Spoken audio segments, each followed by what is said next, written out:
మన ప్రియతమ ముఖ్యమంత్రి గారు రేవంత్ రెడ్డి గారికి రాష్ట్ర దేశ స్థితిగతులపైన పరిస్థితులపైన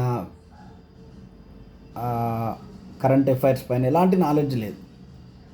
ఆయనకు నాలెడ్జ్ లేకపోతే ఆయనకు ఏ పరంగా నాలెడ్జ్ లేదు. అజారుద్దీన్ వరల్డ్ కప్ తెచ్చిండు అంటాడు. అజారుద్దీన్ మ్యాచ్ ఫిక్సింగ్ చేసి రాకుండా చేసిండు కప్పు. ఈ ఆలోచన ఆయనకి దాదాపు ఓ 30 ఇయర్స్ ఉన్న పిల్లలకి ఎవరికైనా తెలుస్తుంది అజారుద్దీన్ ఏం చేసిండు అనేది. ఆయనను పొగుడుతాడు వరల్డ్ కప్ తెచ్చిన ఆయనను మినిస్టర్ని చేస్తే తప్ప అని. అసలు నీకు బేసిక్ నాలెడ్జ్ లేక పిల్లల్ని తప్పుదారి పట్టిస్తున్నావు, రాష్ట్రాన్ని భ్రష్టు పట్టిస్తున్నావు. ఏ ముఖ్యమంత్రి నువ్వు?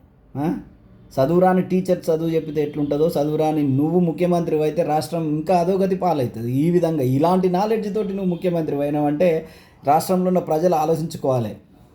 అంటే ఇంత గొప్ప నాలెడ్జ్ ఉన్న వ్యక్తి ముఖ్యమంత్రి ఏంటంటే ఈయన కోట్లు వేసిన వాళ్ళు ఎలాంటి ఓటర్లో ఆలోచించుకోండి దయచేసి. మనం ఎరిదద్దమ్మలం అయితేనే ఇంకో దద్దమ్మ మనల్ని రూల్ చేస్తాడు.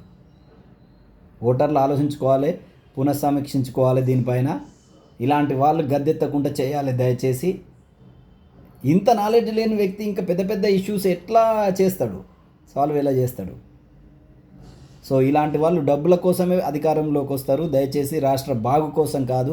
నాలెడ్జ్ లేని వ్యక్తులు ఏ విధంగా మన కోసం మన కొత్త సంస్కరణలు చేసి మనల్ని డెవలప్ చేస్తారు. దయచేసి ఆలోచించండి. జనం కాంగ్రెస్ పార్టీకి ఓటు వేయకండి. ఇలాంటి లీడర్లు ఉన్న చోట అసలు వేయకండి.